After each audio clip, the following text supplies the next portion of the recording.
Assalamualaikum warahmatullahi wabarakatuh. Perkenalkan, nama saya Warini dengan NIM 2205020024. Di sini saya akan menyelesaikan konten digital dari Pak Agus dengan mata kuliah anti korupsi dengan judul Upaya Pemberantasan Korupsi di Indonesia.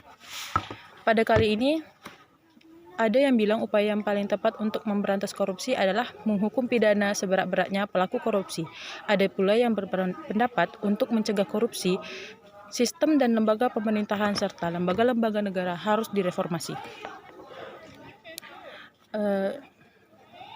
Ada pula aturan-aturan tentang korupsi, tentang pemberantasan korupsi dapat dijelaskan, perbuatan dengan berkategori korupsi dapat dianalisis, contoh tindak pidana korupsi yang telah dikenakan sanksi dapat ditunjukkan. Apa sih korupsi itu? Menurut KBBI, korupsi berarti penyelewengan atau penggelapan uang negara atau perusahaan dan sebagainya untuk keuntungan pribadi atau orang lain. Menurut perspektif keadilan atau pendekatan hukum adalah mengambil bagian yang bukan menjadi haknya.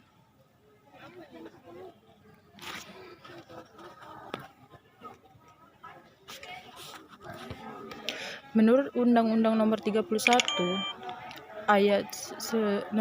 Menurut Undang-Undang 31 tahun 1999, korupsi adalah tindakan penyelewengan atau penyalahgunaan uang negara atau lainnya untuk kepentingan pribadi atau orang lain.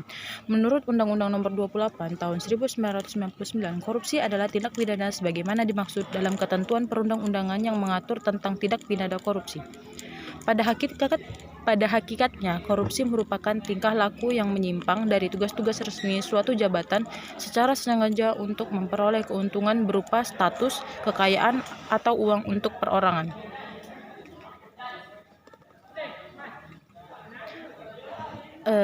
Jenis-jenis korupsi juga bisa dikatakan korupsi yang mengakibatkan kerugian negara, korupsi yang berkaitan dengan suap menyuap, korupsi yang berkaitan dengan penggelapan dana dalam jabatan, korupsi yang berkaitan dengan pemerasan, korupsi yang berkaitan dengan perbuatan curang, korupsi yang berkaitan dengan benturan kepentingan dan pengadaan, dan gratifikasi pemberian hadiah.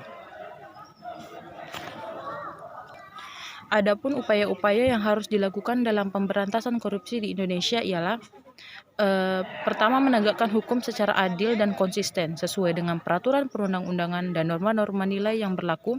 Penambahan atau rekrutmen pegawai sesuai dengan kualifikasi tingkat kebutuhan, baik dari segi kuantitas maupun kualitas. Optimalisasi fungsi pengawasan atau kontrol sehingga komponen-komponen tersebut betul-betul melaksanakan pengawasan secara baik. Adanya penjabaran rumusan perundang-undangan yang jelas sehingga tidak menyebabkan kekaburan atau perbedaan persepsi di antara para penegak hukum dalam menangani kasus korupsi. Semua elemen-elemen peraturan negara, masyarakat, akademisi, wartawan harus memiliki keberanian untuk mengungkap penyimpangan-penyimpangan secara objektif, jujur, krisis, dan tatanan yang ada disertai dengan keyakinan penuh terhadap prinsip-prinsip keadilan. Melakukan pembinaan mental dan moral manusia melalui khotbah-khotbah, ceramah, atau penyuluhan di bidang keagamaan, etika, dan hukum, karena bagaimanapun juga baiknya sistem jika mereka individu-individu di dalamnya tidak dijiwai oleh nilai-nilai kejujuran dan harkat kemanusiaan, niscaya sistem tersebut akan dapat disalahgunakan, diselewengkan, atau dikorup. Jadi, korupsi itu merupakan tingkah laku yang menyimpang dari tugas-tugas resmi atau suatu jabatan secara sengaja untuk memperoleh keuntungan beberapa status, kekayaan, atau uang untuk perorangan.